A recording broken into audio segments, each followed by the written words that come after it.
Et comment, ça va? En 1572, la sorcière maléfique Malkine est enfermée au sommet d'une montagne par le spook Grégory. Les spooks sont des chasseurs de créatures maléfiques. Il est donc du devoir de Grégory de protéger le monde des sorcières. De nombreuses années plus tard, une lune de sang totale apparaît, permettant à Malkine de retrouver ses pouvoirs. Maintenant, elle peut se transformer en un monstre volant et s'échapper de sa cellule pour être à nouveau libre. Pendant ce temps, Grégory boit dans une taverne lorsque son apprenti, William, arrive pour l'avertir d'une fille infectée dans l'église. Grégory dit qu'il prend du repos, mais un homme le confronte pour ne pas aider. Lorsque le type touche son épaule, Grégory le repousse et commence à se battre avec lui en utilisant sa chope. Il donne même une épée à l'homme pour rendre le combat plus excitant et continue de l'attaquer avec la chope jusqu'à le faire tomber. À la fin, il verse de l'alcool sur lui. Après cela, Grégory et William se rendent à l'église locale. Une fois dûment armés, ils entrent dans le bâtiment et trouvent une enfant possédée enchaînée à une colonne. Elle utilise son pouvoir pour lancer une croix sur eux, mais Grégory l'attrape avec facilité. Après que le père a confirmé que la fille est dans cet état depuis la nuit précédente, elle commence à parler d'une voix démoniaque et informe Grégory que Malkine s'est enfuie. Réalisant que c'est la sorcière qui possède la fille, Grégory place un sac de poudre magique sur son cou, la faisant s'évanouir. Une énergie sombre sort du corps de la fille et elle parle maintenant avec la voix normale d'une enfant. Ses parents l'emmènent alors. Ensuite, l'énergie sombre se rassemble et forme Malkine, qui provoque Grégory et tente d'enchanter William, mais sans succès. Quand Grégory donne le signal, William lance une hache sur la corde du plafond pour faire tomber la cloche, mais Malkine l'esquive et se transforme en une bête, déchirant la poitrine de Grégory avant de tenter de s'enfuir en volant. William lui décoche une flèche et lance un filet d'argent. Malkine s'envole alors par la porte et l'entraîne avec elle, lui faisant heurter le visage contre le mur. Malgré tout, William ne lâche pas le filet et donne suffisamment de temps à Grégory pour le rejoindre et l'aider. Les deux tirent ensemble, et l'argent du filet affaiblit Malkine jusqu'à ce qu'elle soit forcée de reprendre sa forme humaine et de tomber. Il la place dans une cage, mais au moment où Grégory s'apprête à la fermer, Malkine attrape William et le tire à l'intérieur. Elle l'étouffe et le remplit de ténèbres jusqu'à ce qu'il meure. Alors, Grégory, furieux, met le feu à toute la cage pour se venger. Malheureusement, Malkine se transforme à nouveau en bête et brise la cage pour s'échapper en volant. Dans une forêt voisine, Tom essaie de chasser, mais sa sœur effraie les animaux en lui rappelant ses tâches à la ferme. Tom n'est pas un bon chasseur, mais il continue d'essayer car il veut plus de la vie que simplement nourrir des cochons. Soudain, il commence à trembler et a plusieurs visions montrant Grégory et une femme mystérieuse. Tom a souvent ces visions, alors sa mère n'hésite pas à le réconforter. Quelques instants plus tard, Grégory apparaît à la ferme, et la mère de Tom cache immédiatement son collier. Grégory explique qu'il cherche un garçon qui est le 7e fils d'un 7e fils. Il exige d'être nourri, puis le père de Tom admet que son fils est ce garçon. Grégory offre de l'argent à la famille pour l'emmener. La mère pense que c'est trop dangereux, mais Tom veut y aller car il reconnaît Grégory de ses visions. Avant de partir, sa mère donne son collier à Tom, lui disant qu'il doit le porter tout le temps. Pendant ce temps, Malkine retourne à son repère et trouve sa sœur, Lizzie, gravement brûlée. Malkine la guérit immédiatement et utilise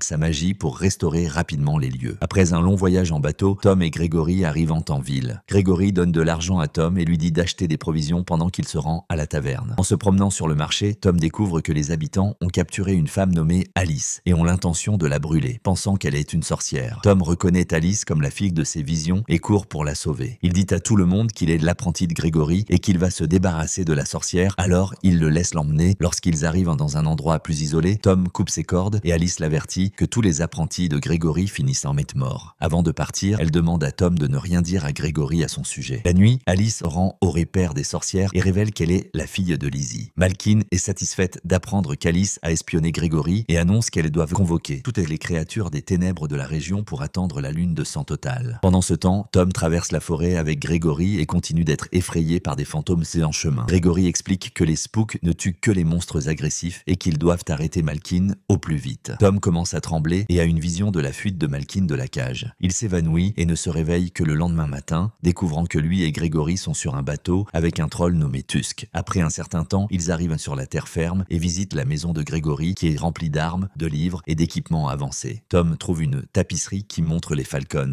un ordre de nobles chevaliers qui luttaient contre les forces des ténèbres et entraînaient tous les 7e fils d'un 7e fils. Autrefois, ils étaient des milliers, mais aujourd'hui, le seul qui reste est Grégory. Normalement, un apprentissage dure 10 ans, mais Grégory dit qu'il n'a qu'une semaine pour former Tom car ils doivent arrêter Malkine avant la lune de sang totale. Cet événement ne se produit qu'une fois par siècle, et la dernière fois, il a rendu les sorcières si puissantes qu'elles ont déclenché une guerre. Cette nuit-là, Tom est réveillé par la voix de Grégory qui demande de l'aide. Il va enquêter et trouve une armure avec un squelette à l'intérieur, mais ne voit rien d'autre. Quand Tom se retourne pour partir, l'armure se met soudain à briller et à bouger. Tom s'enfuit en courant, tandis que l'armure le poursuit, détruisant toutes les portes sur son chemin. Elle Elle lance une lance sur lui, mais Tom parvient à l'esquiver et grimpe sur des structures pour prendre de la hauteur et atteindre une plateforme. L'armure utilise une chaîne pour monter aussi et commence à attaquer avec son épée, détruisant tout autour d'elle car Tom continue d'esquiver. L'armure jette alors Tom hors de la plateforme et saute derrière lui pour l'attraper, mais avant qu'elle ne puisse le tuer, Gregory la désarme avec son bâton. Gregory maîtrise rapidement l'armure et la frappe jusqu'à détruire les ténèbres qui l'habitent. Ensuite, il réprimande Tom car il était censé rester dans sa chambre. Il a donc déjà échoué à son premier test.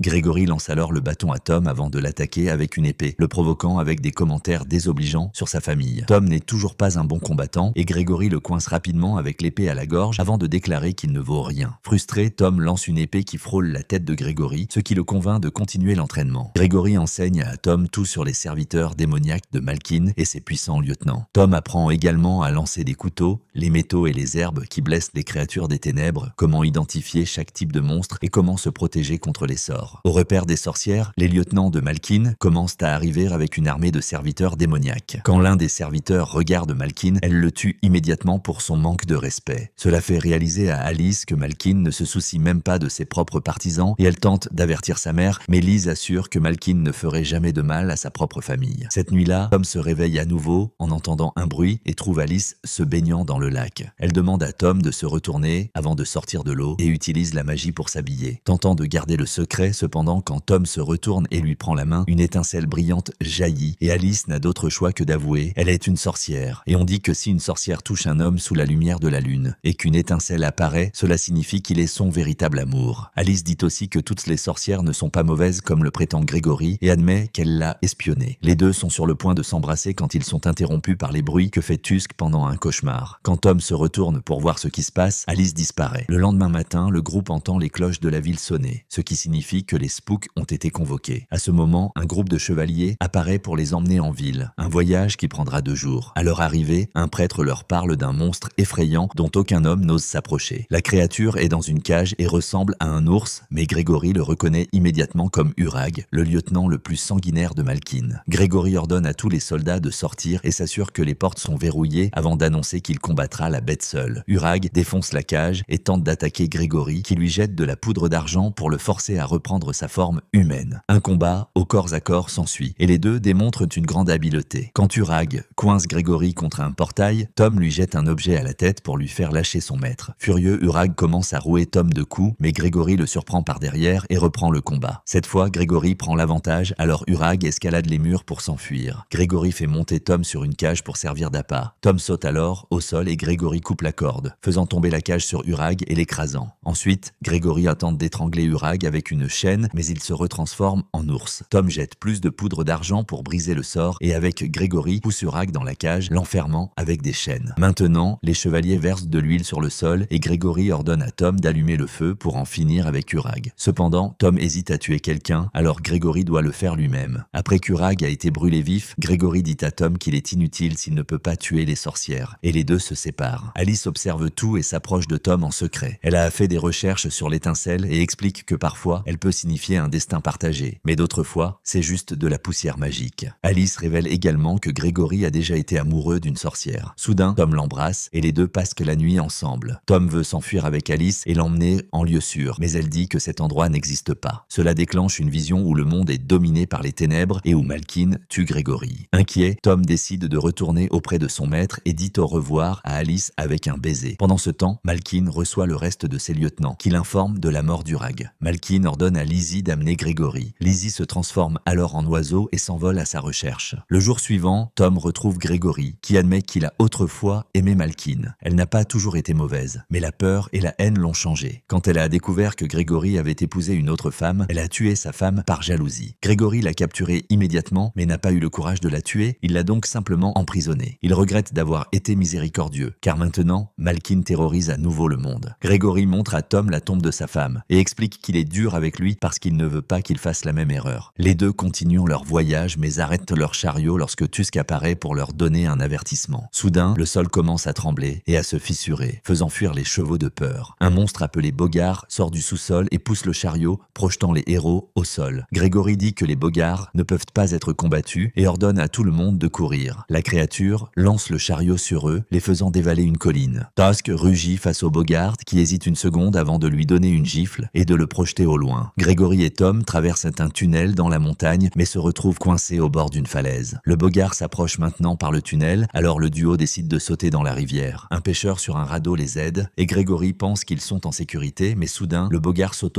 aussi dans l'eau et les fait tous tomber du radeau. La créature attrape immédiatement Tom, mais il lui plante un couteau dans la main pour la forcer à le lâcher. Tom grimpe alors sur le corps du monstre et le poignarde dans le dos. Le Bogart ne peut pas nager à cause de la douleur et lui et Tom sont emportés par le courant jusqu'à ce qu'ils tombent d'une cascade. La créature heurte un rocher et meurt sur le coup, tandis que Tom tombe dans l'eau et parvient à nager jusqu'à la rive. À ce moment, il est trouvé par Lizzie, qui le menace avec une épée et lui ordonne de rester loin d'Alice. Tom attrape la lame au moment où son collier s'active, lançant une magie qui désarme la sorcière. Lizzie reconnaît la pierre du collier et dit qu'elle appartient à Malkin. Elle se transforme alors en oiseau et s'envole pour l'avertir. Quelques minutes plus tard, Tom retrouve Grégory, qui voit le collier et le reconnaît comme la pierre d'Umbran, le talisman le plus sacré des sorcières. Il renforce leur pouvoir et rend leurs illusions plus réalistes. Si la mère de Tom la possédait, cela signifie que c'est elle qui a volé la pierre à Malkin, ce qui explique les visions de Tom. Au repère des sorcières, Malkin tente de convaincre Alice que Tom est aussi cruel que Grégory. Alice jure que non, alors Malkin lui propose un marché. Si Alice parvient à prendre la pierre à Tom, elle ne le tuera pas. Après cela, Malkin utilise sa magie pour renforcer ses lieutenants et les envoie attaquer la ville. Les portes explosent et les lieutenants atterrissent, commençant à tuer des gens partout. L'un d'eux se transforme en monstre géant, tandis qu'un autre utilise plusieurs bras pour se battre avec des épées. La mère de Tom laisse sa fille avec une amie avant d'utiliser son pouvoir pour lancer une fourche sur l'un des lieutenants, le clouant à un poteau. Ensuite, elle lui vole son bâton et le tue avec sa propre arme. Près de là, Malkin tue des chevaliers et sans la présence de la magie. La mère de Tom tente de l'attaquer en premier, mais Malkin la capture avec sa queue et la brûle vive. Dans les montagnes, Alice attend que Tom soit seul pour s'approcher. Après un baiser, elle lui demande de s'enfuir ensemble et Tom admet qu'il l'aime. La conversation est interrompue par Grégory qui lance des boules de capture sur Alice et l'emprisonne. Grégory insiste sur le fait qu'Alice est une espionne, mais Tom ne le croit pas et coupe la corde pour la laisser s'enfuir. Furieux, Grégory attrape Tom et lui montre que la pierre a disparu, ce qui signifie qu'Alice ne l'a embrassé que pour la lui voler. Tom court dans la forêt pour essayer de trouver Alice mais se retrouve encerclé par le lieutenant Radu et ses sbires. Bien que Tom se batte, il y a trop d'ennemis, alors Grégory et Tusk se joignent à la bataille. Après que plusieurs sbires ont été abattus, le groupe tente de s'enfuir, mais trouve une falaise barrant le chemin. Un groupe d'ennemis apparaît avec un tronc d'arbre et pousse Tusk du bord de la falaise avant d'attacher Tom par les pieds avec une corde. Pendant qu'il le traîne sur la falaise, Grégory tend son bâton pour l'aider à remonter. Malheureusement, Tom glisse et tombe aussi. Radu profite de la distraction pour lancer une chaîne sur Grégory et le traîner dans un filet. Le lieutenant veut le tuer, mais a reçu l'ordre de le livrer vivant. Pendant ce temps, Tom survit à la chute et a une vision de la mort de sa mère. Son esprit apparaît à ses côtés et lui dit qu'il doit remplir son cœur de courage, car il est le seul à pouvoir utiliser la pierre pour vaincre Malkin. Déterminé à se battre, Tom trouve le bâton de Grégory et aide Tusk, qui est toujours suspendu au bord de la falaise. Cette nuit-là, au repaire, Radu utilise des lames pour couper les cordes de Grégory et le pousse hors de la cage, l'amenant à Malkin. Radu informe les sorcières que Tom est mort dans la chute et Lizzie dit à sa fille que c'était pour son bien. Mais Alice est furieuse et déçue. Utilisant la pierre, Malkin tente d'hypnotiser Grégory pour qu'il se joigne à elle. Grégory s'approche, mais avant qu'ils ne puissent s'embrasser, Alice s'interpose entre eux et vole le collier. Elle esquive quelques gardes et s'enfuit tandis que le sort se dissipe, faisant crier Grégory de panique. Malkin l'attrape avec sa queue et la projette contre un bâtiment avant de se transformer en bête pour voler à sa poursuite. Lizzie la supplie de ne pas tuer Alice mais est ignorée, alors elle se transforme aussi pour les suivre. Quand Malkin est sur le point d'attaquer Alice, Lizzie attrape son aile et la fait tomber, les faisant toutes deux s'écraser contre des colonnes. Une des colonnes commence à tomber, alors Alice roule pour s'écarter, mais laisse accidentellement le collier coincé dans les décombres. Lizzie tombe pendant que Malkin commence à cracher du feu, mais les deux sorcières continuent de se battre. Radu se transforme en une bête énorme et rugit au visage de Grégory. Au même moment, Alice tente de se cacher mais est trouvée par Tom qui pointe un couteau sur elle et exige qu'on lui rende la pierre. Elle explique qu'elle l'a perdue et qu'elle ne l'a volée que pour le protéger. Quand un sbire les trouve, Tom lui lance un couteau au visage, mais révèle ainsi leur position aux autres ennemis. Tusk apparaît pour bloquer les attaques et maintenant, lui et Tom combattent au corps à corps les sbires. Tom utilise le bâton de Grégory tandis que Tusk se bat avec sa force impressionnante. Alice doit aussi se défendre et Malkin profite de la distraction pour l'attaquer, mais Lizzie la fait tomber en plein vol. Pendant que Tusk combat les sbires, Tom est aux prises avec une lieutenante très rapide qui ne cesse de le couper avec son couteau. Quand elle s'arrête une seconde pour se transformer en chat sauvage, Tom en profite pour trouver le collier. Il met le collier et active le pouvoir du bâton de Grégory, réussissant à brûler la lieutenante en quelques secondes. Alice continue de courir et après avoir tué un sbire, trouve un lieutenant. Il la maîtrise rapidement et est sur le point de la tuer. Mais Tom l'attaque avec le bâton et le brûle vif. Pendant ce temps, la bête Radu capture créature Grégory, qui le provoque en lui disant qu'il n'a pas d'honneur de ne pas se battre comme un homme. Radu reprend alors sa forme humaine et donne une lame à Grégory pour qu'ils se battent à armes égales. Les deux ont des compétences similaires, mais Grégory subit bientôt une grande coupure à l'estomac et doit se cacher. Radu fait tomber une colonne pour forcer Grégory à sortir, mais le spook réagit rapidement avec sa lame-chaîne et bat finalement son adversaire, le tuant. Dans le ciel, Malkin attrape Lise et lui mord le cou tout en la poignardant avec sa queue. Lise la poignarde immédiatement en retour, et les deux sorcières crient de douleur en tombant au sol. Elles reprennent leur forme humaine et Lizzie implore pour la vie d'Alice, mais Malkin la traite de traîtresse et la tue. Ensuite, Malkin entre dans son repère et Grégory dit à Tom qu'il doit le faire seul. Tom entre dans le repère, prêt à poignarder Malkin, qui feint d'être faible juste pour l'attraper par le cou. Avant qu'elle ne puisse le tuer, Grégory apparaît et lui lance un couteau, portant le coup final à la sorcière. Avant de mourir, Malkin murmure quelque chose à propos d'une malédiction, puis Tom met le feu à son corps. Quelque temps plus tard, Grégory utilise son bâton pour brûler un tatouage sur la main de Tom, le marquant officiellement comme un spook. Alice vient le voir et se demande si l'étincelle entre eux n'était que de la poussière magique. Tom l'embrasse alors pour prouver que son amour est réel. Cependant, il a choisi la vie d'un spook et doit partir. Grégory peut maintenant prendre sa retraite et laisse son bâton, sa maison et Tosque sous la garde de Tom. À ce moment, les cloches de la ville sonnent, convoquant Tom pour sa première mission. Ainsi se termine Le 7e fils, film d'aventure et de fantasy de 2014. Et je vous attends pour la prochaine vidéo.